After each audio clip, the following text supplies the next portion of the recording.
함께 나눌 하나님 말씀 마태복음 19장 27절에서 30절까지 말씀을 제가 봉독합니다.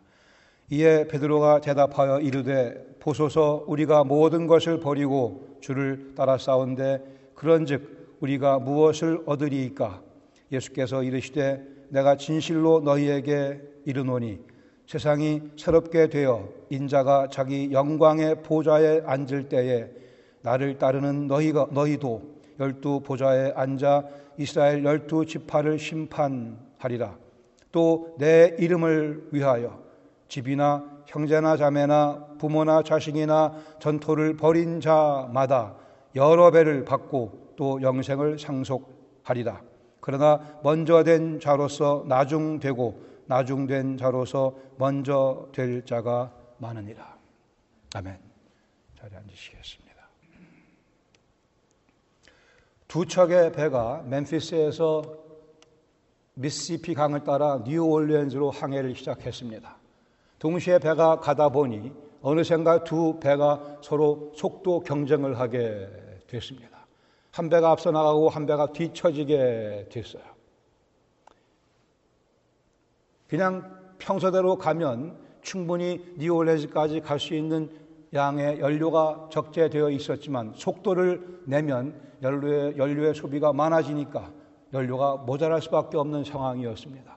그러나 그럼에도 불구하고 뒤처진 배에 있던 한 젊은 선원이 앞에 가는 배를 따라잡기 위해서 연료를 마구 쓰기 시작합니다.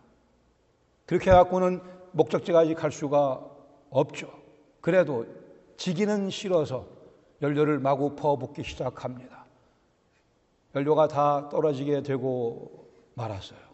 배가 가야 되는데 그러자 이 선원이 운반하기로 되어 있는 가구를 연료로 사용하기 시작을 했습니다. 화로에 집어넣고 계속 불을 떼어가며 배를 빠르게 전진시켜 결국은 그 경쟁에서 이겼다고 합니다.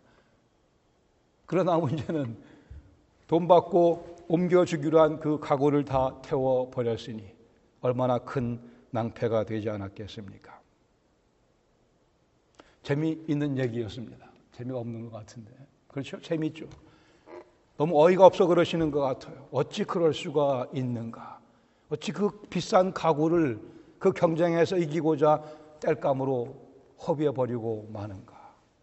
그렇지만 실상 적지 않은 영혼들이, 적지 않은 인생들이 그렇게 자기 인생 좀 더 빨리 달려가고 싶어 더 소중한 것들을 땔감으로 화로에 집어 던지고 맙니다. 인생을 살아가며 예수님 믿고 안 믿고를 떠나서 한 인생으로서 정직성을 그냥 불에 태워버리며 때로 어떤 분들은 가정을 그냥 희생시켜가면서 자기의 그 짧은 인생을 좀 더 빠르게 항해해 보려고 그렇게 더 소중한 것들을 화로에 땔감으로 태워버리고 맙니다. 그리스도의 제자로서 더 위험한 것은 제자로서의 긍지와 주님을 향한 믿음을 그리스도를 소중히 여기는 그 이름을 귀히 여기는 충성심을 때로는 연료로 태워버리고 만다고 하는 슬픈 사실입니다. 이는 참으로 어리석은 삶의 모습입니다. 적잖이 많은 고등교육 받은 사람들이 많은 고등교육을 받은 심지어 그리스도인들조차도 때로는 이러한 어리석음 가운데 빠져 들어가게 되고 맙니다. 주님께서 이러한 어리석음에 대해 우리에게 이렇게 말씀해 주십니다. 또 내 이름을 위하여 집이나 형제나 자매나 부모나 자식이나 전토를 벌인 자마다 여러 배를 받고 또 영생을 상속하리라. 함께 우리 마태복음에 있는 말씀을 나누기 원합니다. 19장 23절에 26절까지 보시면 오늘 나누려고 하는 말씀의 배경이 기록되어 있습니다. 마태복음 19장 16절 이하에 예수님 찾아오는 한 젊은 부자 청년이 있습니다. 어떻게 하면 영생을 얻으리까라고 그는 접근했으나 예수님 말씀을 다 듣고는 그가 재물이 많아 아무것도 얻지 못하고 영생을 얻기를 포기하고 되돌아가고만 사건이 기록되어 있습니다. 24절에 주님께서 말씀하기를 낙타가 바늘 귀로 들어가는 것이 부자가 하나님의 나라에 들어가는 것보다 더 쉽다고 말씀합니다. 그리고 이어서 사람으로서는 할 수 없으나 하나님으로서는 다 하실 수 있다고 말씀을 하십니다. 이 부자 청년, 하나님 주신 복이, 특히 물질의 복이 오히려 그에게는 하나님 나라에 들어가는 것을 방해하는 요인이 되어버리고 말았습니다. 이러한 상황 가운데 27절에 베드로가 어리석은 질문을 합니다. 보소서, 우리가 모든 것을 버리고 주를 따라 싸운데 그런즉 우리가 무엇을 얻으리까? 우리가 베드로를 공부하고 있고 베드로의 이런 특이한 점들을 많이 봤지만 오늘 베드로가 또 한 번 우리를 놀라게 하고 있어요. 베드로가 글쎄요, 분위기를 우리가 정확하게는 모르겠지만 어느 정도 글쎄요, 당당한 모습으로 보소서, 예수님 보시옵소서, 우리가 모든 것을 버리고 주를 따라 싸운데 그런즉 우리가 무엇을 얻으리까? 라고 주님께 질문을, 요청을 합니다. 마치 자기가 무엇을 받을 자격이라도 있듯이. 한편 베드로와 다른 제자들은 이 부자 청년과는 달리 모든 것을 버리고 실상 예수님 따라가는 제자의 삶을 살아오고 있는 것도 맞습니다.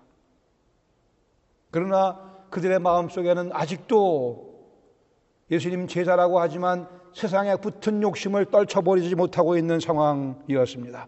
마태복음 이 앞에 18장에 보시면 천국에서는 누가 크리까에 그들의 관심이 쏠려 있었습니다. 다음 장 20장 가서 보시면 출세에 대한 욕망이 이글이글 타고 있는 것을 우리는 또 발견하게 됩니다. 예수님 따르는 제자긴 하지만 하나님 나라에서조차도 좀 높은 자리에 올라가고 싶어하는 그들의 야욕이 남아있는 상황입니다. 예수님께서 하나님이신 것을 발견하고 애초에 이들은 모든 것을 버리고 하나님이신 예수님을 따르는 발걸음을 시작했습니다.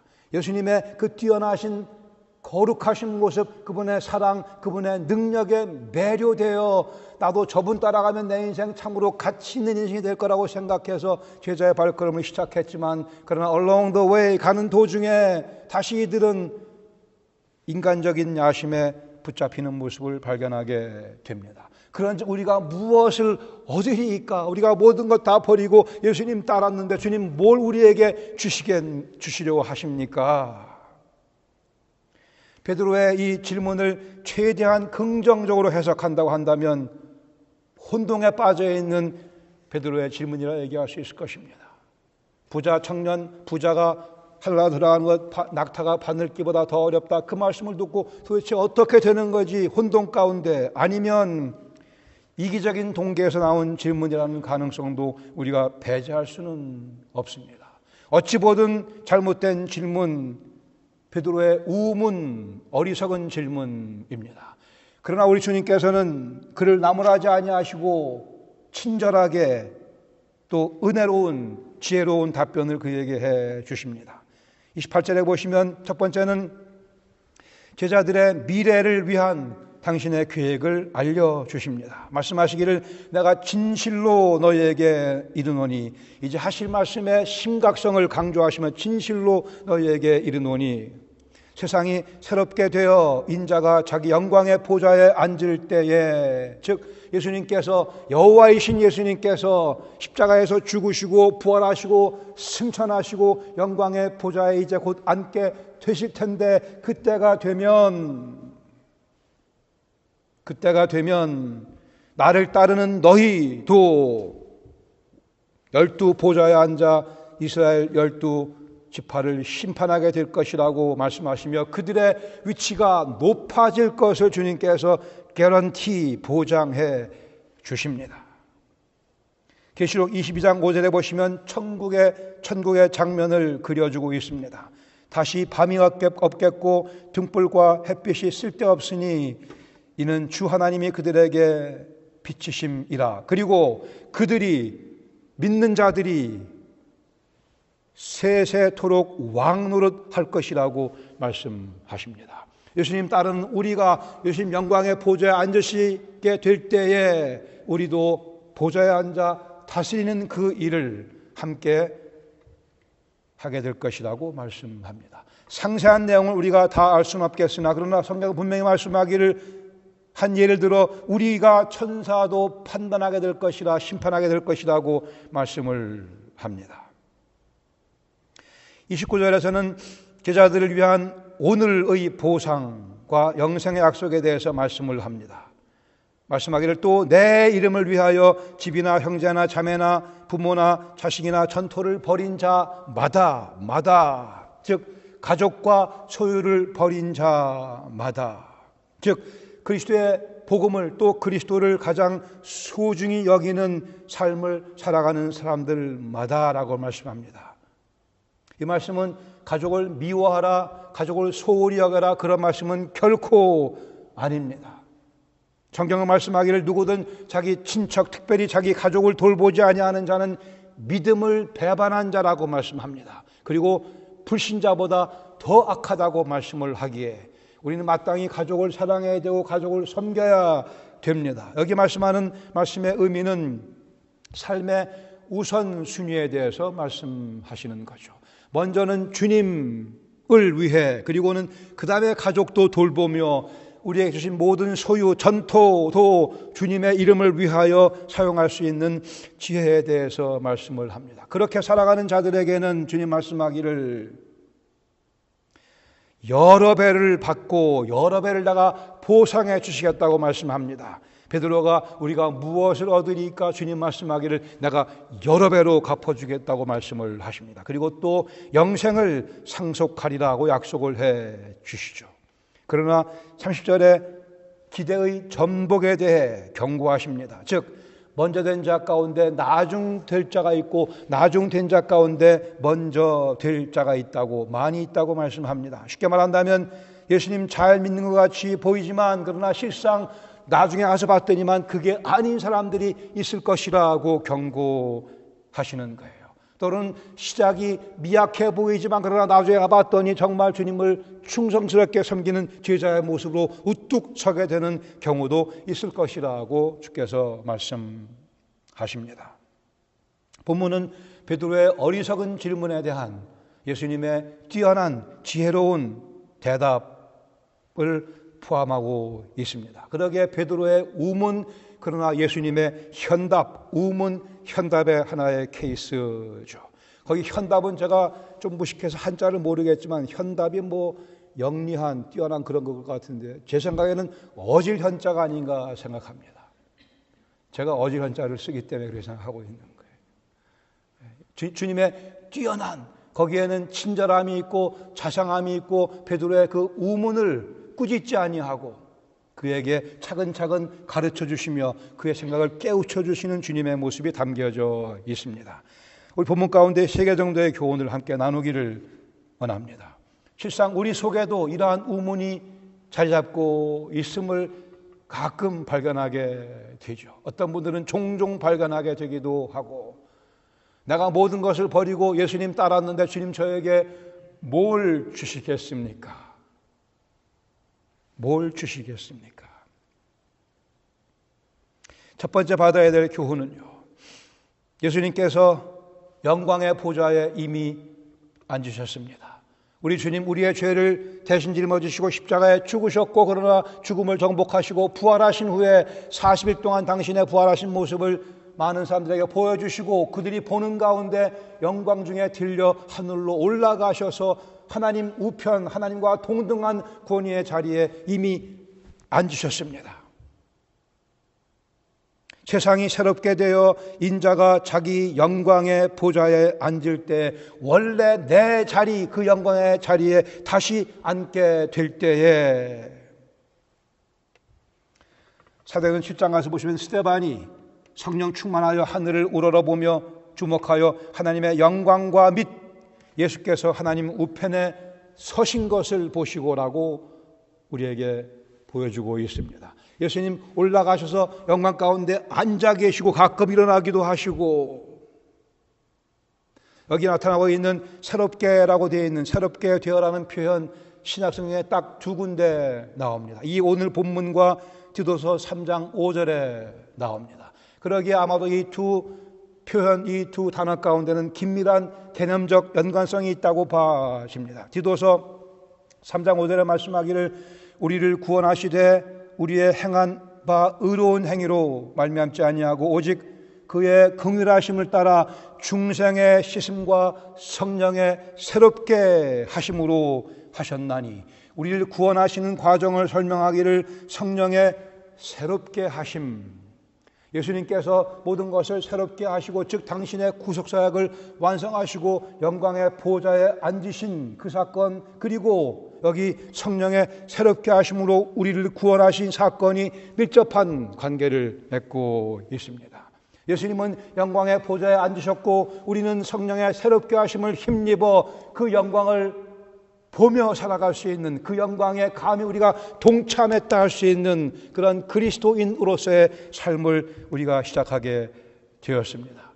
그러기에 세상이 새롭게 되었습니다. 예수님의 구속사역의 완성으로 세상은 새롭게 되었어요. 그것을 보는 자들만 보고 있습니다. 감사하게도 우리가 그 은혜를 힘입어 세상이 새롭게 되었음을, 즉 메시아 예수님의 통치가 이루어지고 있음을 우리는 보며 살아가는 그 이유는 우리도 성령께서 새롭게 해 주셨기에, 이것이 우리가 오늘 살아가는 현실인 것을 다시 한번 확인해 보시기 바랍니다. 나는 새롭게 되었으며 하나님께서 그리스도 예수의 사역을 통하여 새롭게 하신 그 영적 환경 가운데 오늘 내가 살아가고 있다고 하는 사실입니다. 그러나 그럼에도 불구하고 우리 속에 가끔 그 우문이, 그 어리석은 질문이 자꾸 튀쳐 나옵니다.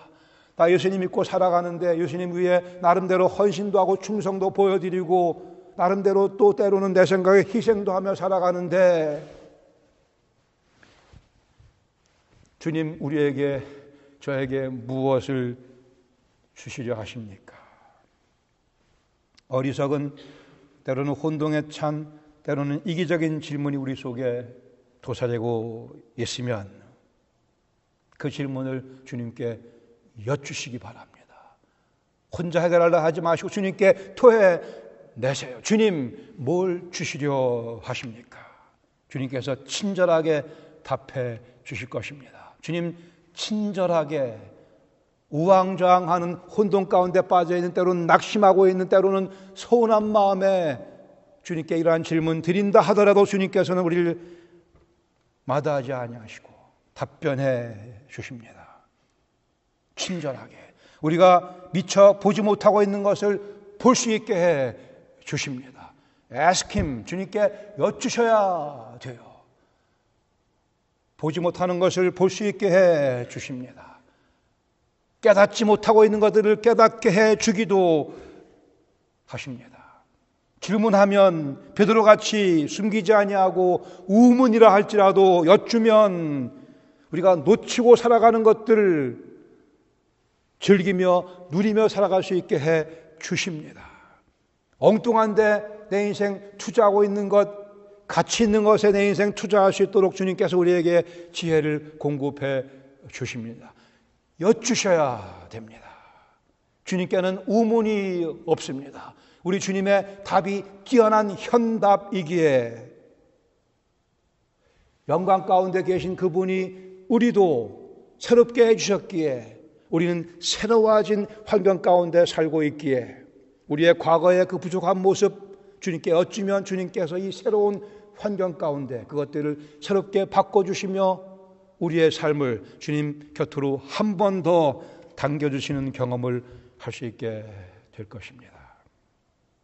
그러므로 두 번째 받을 수 있는 교훈은 예수님께서 지금 여러 배로 갚아주고 계시다라는 사실입니다. 새로운 그리스도의 공동체인 이 교회를 통하여 주님께서 여러 배로 갚아주고 계십니다. 또 내 이름을 위하여 집이나 형제나 자매나 부모나 자식이나 전토를 벌인 자마다 여러 배로 갚아주실 것이며 영생을 상속하리라 말씀하셨습니다. 마가복음 10장 30절, 누가복음 18장 30절에 같은 내용, 여기에는 현세에 있어서, 현세에 똑같은 원문에 똑같은 표현으로 되어 있습니다. 현세에 있어 여러 배, 거기는 100배라고 되어 있기도 합니다. 현세에 있어 여러 배를 받을 것이라 약속하셨습니다. 그리스도의 이름을 위하여 집을 버려 홈리스가 되신 분들, 그리스도를 사랑하는 사람들에 의해 환영을 받게 될 것입니다. 해보세요. 글쎄요. 그리스도를 위해 집을 다 버려 홈리스가 된 분, 주님 사랑하는 영혼들이 그를 환영할 것이며 그들의 사랑의 홈에 들어가게 될 거예요. 형제나 자매나 부모나 자식을 버린 자들, 그래 고아가 된 분, 그래 나홀로 외톨이가 된 분, 그리스도 안에서 더 많은 형제, 자매, 부모, 자식을 얻게 될 것입니다. 이 말씀을 문자적으로 해석해서 안 되는 이유는 뭐예요? 어떤 사람들은 이 말씀을 문자적으로 해석하려고 하는 사람들, 그러면 안 되는 이유는, 그러면 안 해도 여러 배 받으면 어떡하란 말이에요? 그러면 안 되잖아요. 주께서 이 말씀은 비유적으로 말씀하신 거고 새롭게 된 공동체에 관해 말씀하고 있습니다. 주님께서 당신의 십자가의 죽으심과 부활을 통해 새롭게 창출하실, 새롭게 만들어내실 이 당신의 몸인 교회를 통하여 우리는 많은 형제, 자매, 부모, 자식을 얻게 되며, 전에는 씨 뿌리며 농사하던 그 전토가 이제 변하여 말씀의 씨를 뿌리는 밭으로 바뀔 것을 비유적으로 주께서 설명하신 것이며, 거기에 약속을 주께서 해 주셨어요. 우리의 삶이 이렇게 풍요로워질 것을. 마가복음 3장 35절에 주님 말씀하기를, 누구든지 하나님의 뜻대로 행하는 자가 내 형제요 자매요 어머니라고 말씀하십니다. Totally new order, 전혀 새로운 질서를 주님께서 우리에게 이렇게 주셨어요. 전혀 새로운 질서, 우리의 삶의 터전은 이제 더 이상 육신의 가정을 넘어서서 새로운 영적 가정을 꾸리게 된 이 교회라고 하는 그리스도의 몸, 하나님의 새롭게 하신 공동체입니다. 하나님의 긍휼하심을 따라 중생의 씻음과 성령의 새롭게 하심을 힘입은 영혼들이 모여 전적으로 새로운 사랑의 공동체를 구성하게 됐습니다. 그래 교회의 중요한 의미가, 중요한 위치가, 중요한 기능이 여기에서 발견되는 것이죠. 그런데 오늘날 적지 않은 교회, 참된 교회의 모습을 잃어버리고 오히려 그 안에 지속되는 갈등, 경쟁, 시기, 파당, 내분 등으로 인하여 병들어 신음하며 죽어가고 있다 염려됩니다. 그러기 어떤 분들은 교회는 원래 그런 거야 라고 얘기합니다. 교회는 원래 싸움박질 하는 데고, 교회는 원래 그렇게 서로 치고받고 하는 그러한 그게 교회라고 오해하고 있는, 크게 오해하고 있는 분들이 많이 있어요. 그러나 이것은 실상 교회의 잘못이기도 합니다. 우리가 교회의 모습을 잘못 보여줘서 우리가 치고받고 싸우다 보니 예수님 모르는 분들이, 교회 밖에 있는 분들이, 아, 교회는 원래 저렇게 치고받고 싸우는 데구나. 어떤 분은 이렇게도 얘기해요. 교회 같이 갑시다 그러면 나는 싸움을 잘못해서 거기 갈 수 없다고 얘기하는 분들도 있어요. 이게 얼마나 슬픈 현실이냔 말이죠. 예수님께 당신의 피를 흘리시며 몸을 깨뜨시며 아름다운 사랑의 공동체를 만들어 주셨건만, 그리스도를 믿는다고 우기는 사람들이 오히려 주님의 마음을 그토록 아프게 만들어 드리는, 예수님 약속하시기를 형제, 자매, 부모, 자식 버린 자, 집을 버린 자, 전토를 벌인 자, 내가 교회를 통해서 여러 배로 오늘 이 땅에 사는 동안에 갚아주시겠다고 약속하셨습니다. 그러기에 우리 교회는 그 주님의 약속을 전달해주는 책임을 지니고 있는 그리스도의 몸이기도 합니다.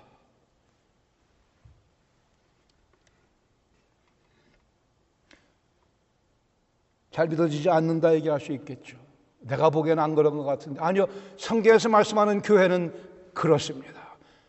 하나님의 특별하신 도우심과 자비와 긍휼하심을 힘입어 은혜와 영광교회만큼은 주님의 이 약속을 보여주는, 약속을 전달해주는 교회의 사명을 제대로 감당할 수 있기를 간절히 기도하십시다. 하나님께서 찍어놓으신 마침표를 물음표로 바꿀 수 없습니다. 하나님께서 그리스도의 몸이라 말씀하셨고, 여기에는 당연코 사랑이 넘치는 사랑의 공동체라고 주께서 마침표를 찍어 놓으셨는데 왜 자꾸 우리의 부족함을 통하여 그 마침표를 물음표로 바꾸려 하냐고요. 우리는 오직 하나님의 긍휼하심을 따라 성령의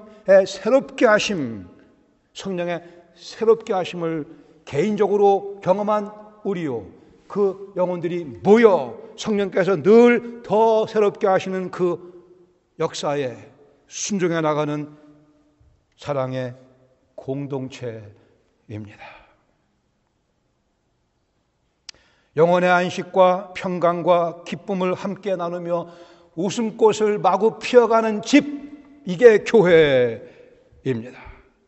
서로 사랑하고 격려해주고 서로 믿어주고 일으켜 세워주며 함께 사랑을 주고받는 공동체, 이것이 주님의 교회입니다.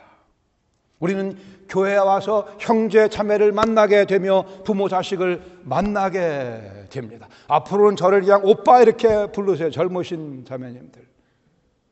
That's okay. That's biblical. 성경적으로 형제 자매를 우리는 여기서 만나게 되죠. 우리 육신의 가족을 송두리째 다 데리고 와서 함께 이 그리스도의 몸된 사랑의 공동체에서 서로 형제 자매의 부모 자식의 사랑을 나누며 살아가도록 우리는 새롭게 하심을 경험한 사람이요, 주께서 새롭게 열어놓으신 이 세계 가운데 우리는 인생을 즐기며 살아가게 되어 있습니다. 성령께서 이 일을 주도하고 계십니다. 그러기에 교회는 마땅히 재미있는, 즐거운, 기쁨이 넘치는 신앙생활을 통하여 보람을 발견할 수 있는 장이 되어야 합니다. 이것이 곧 하나님께 영광을 돌려드리는 삶의 모습이기도 합니다. 우리 교회 핵심 가치 가운데 하나인 예수 그리스도의 사랑, 이 우리 교회의 심장, 주님의 사랑이 우리 한 영혼 속에 가득 부어짐으로 해서 그것이 우리 교회의 심장이 되어 참으로 사랑에 목말라 허덕이는 많은 영혼들에게 이 사랑을 소개하며 그분들이 우리와 함께 사랑의 공동체를 이루어갈 수 있도록 그렇게 주님께 쓰임받는 교회가 되어야 될 것입니다. 성경은 말씀하기를 주님께서 지금 오늘 여러 배로 갚아주시겠다고 약속하셨습니다. 그리고 우리가 그 약속에 대한 증인이 되어야 되고 증거가 되어야 되며 그 약속을 이루어드리는 도구가 되어야 할 것입니다. 우리의 간절한 기대와 소망은 이 공동체를 확장시키며 이 공동체의 깊이를 더하는 일에 쓰임받는 것이라 믿습니다. 이것 주님께서 우리를 향하신 주님의 뜻이라고 믿습니다.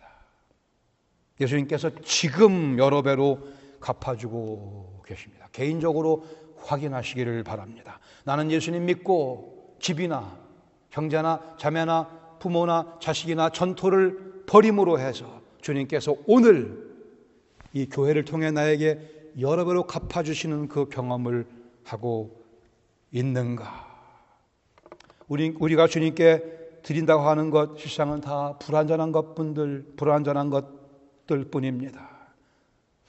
우리가 제자로서 꽤나 충성을 또 헌신을 드린다 하지만 그러나 다 불완전하고 미흡한 것 투성이입니다. 그러나 주님께서는 그래도 우리의 미흡한 것을 받으시고는 완벽한 것으로 고귀한 것으로 바꿔 우리에게 되돌려 주십니다. 그러기에 우리는 비록 부족하고 때로는 실패하고 넘어지는 한이 있어도 다시 일어나 다시 우리의 힘을 다하여 충성과 헌신을 바쳐드리는 발걸음을 계속해야 할 것입니다. 예수님께서 지금 여러 배로 갚아주고 계십니다. 외아들이신 분들, 무남 동료 외동딸이신 분들 출세하셨어요. 교회 오셔서 많은 형제, 자매, 부모, 자식을 만나게 됐으니 세 번째 마지막으로 먼저 된 자 중 먼저 될 자도 있습니다. 주님 말씀하기를 먼저 된 자로서 나중되고 나중된 자로서 먼저 될 자가 있다고 말씀하셨습니다. 이 말씀의 의미는 먼저 된 자, 즉 먼저 그리스도의 복음을 받긴 받았는데 그러나 제자로서의 충성과 헌신을 지속하지 못하고 흐지부지한 그런 삶을 살아갈 사람들이 있다고 경고하기도 하십니다. 아니 때로는 세상적으로는 많은 것을 잃은 것 같이 보일지라도 그리스도를 모르면 그 먼저 된 것 같이 보이는 그들의 마지막은 나중된 꼴등에 지나지 않는다고 말씀하기도 하십니다. 유대주의 종교적 관습에 있어서 앞장서가던 이 본문 앞에 있던 그 부자 청년, 그때는 먼저 된 자같이 보였으나 결국은 예수님과의 대화 가운데 실패함으로 해서 그는 나중된 자가 되어버리고 말았습니다. 그러기에 우리는 이미 예수님 믿고 복음을 알고 새롭게 하심을 경험하고 교회의 구성원이 되어 오늘을 새롭게 살아가는 우리는 먼저 된 자에 속합니다. 그러기에 우리는 계속해서 먼저 된 자로서의 모습을 유지해 나가야 할 것입니다. 먼저 된 자 가운데 계속해서 주님 오시는 그날까지 먼저 될 자도 있다고 주님께서 말씀하셨고 우리를 그 무리가 되도록 초청하고 계십니다. 그런즉 우리가 무엇을 얻으리까? 무엇을 얻어요? 주님께서 약속하신 것을 여러 배로 얻으며 우리는 살아가야 할 것입니다. 베드로는 이것을 기대했는지 모르겠으나 주님께 주신 이것을 우리는 추구하며 우리는 계속 먼저 된 자로서의 모습을 유지하며 살아갈 수 있기를 원합니다. 아침에 하루를 시작하는 가장 주된 동기가 무엇입니까? 돈입니까? 아니면 성취감입니까? 만일 돈이 목적이 아니라면 그래도 오늘 하루를 살아가시겠습니까? 돈이 내 인생의 목적이 아니라 하더라도 오늘 하루를 살아가시겠습니까? 돈이 목적이 아니라도 오늘 하루를 살아갈 분명한 목표가 우리에게 있어야 합니다. 오늘 내가 성취해야만 되는 그 무엇이 분명히 있어야만 합니다. 만일 내일이 우리 인생의 마지막 날이라고 한다면, 내일 24시간이 내 인생 마지막 24시간이라고 한다면 내일 무엇을 하시겠습니까? 이 자그마한 인생, 이 짧은 인생 좀 더 빨리 달려가기 위해 오히려 더 값비싼 것들을 연료로 태워버리지는 않기를 원합니다. 주님 닮아가고 싶어하는 그 열망, 주님의 사랑에 대해 우리 영혼의 순결함으로 반응하는 그 진지함, 주님의 부르심에 대한 제자로서의 자긍심과 충성, 이런 것들이 우리 인생의 보배입니다. 예수님의 이름을 위하여 집이나 형제나 자매나 부모나 자식이나 전토를 벌이는 자는 이 땅에 사는 동안에 여러 배로 주님께서 갚아주시는 경험을 하게 될 것이며 영생을 상속하게 될 것이라고 말씀합니다. 이것이 우리의 한 주간의 경험 되기를 원합니다. 이 말씀을 마음판에 새기시기 바랍니다. 가끔 질문하세요. 주여, 제가 무엇을 얻겠나이까? 주께서 하시는 그 대답을 명쾌하게 들으시기 바랍니다. 무엇을 얻겠사옵나이까? 주께서 허락하시는 것들을 여러 배로 받으시며 복음의 산 증인의 모습을 보여주는 우리가 되기를 바랍니다. 같이 기도하시겠습니다. 집이나 전토에만 인생을 낭비하지는 맙시다.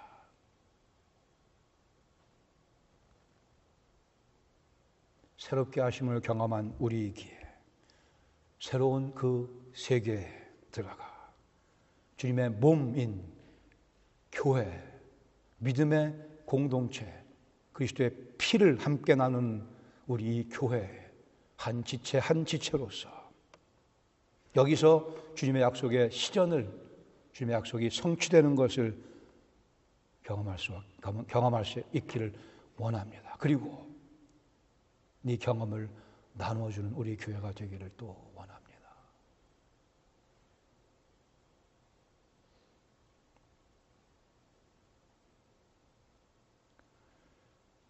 주님, 저희 속에 예수님의 이름을 위하여, 예수님의 이름을 위하여 라고 하는 이 고귀한 명제가 우리 눈앞에 명쾌하게 새겨져 있음을 감사드립니다.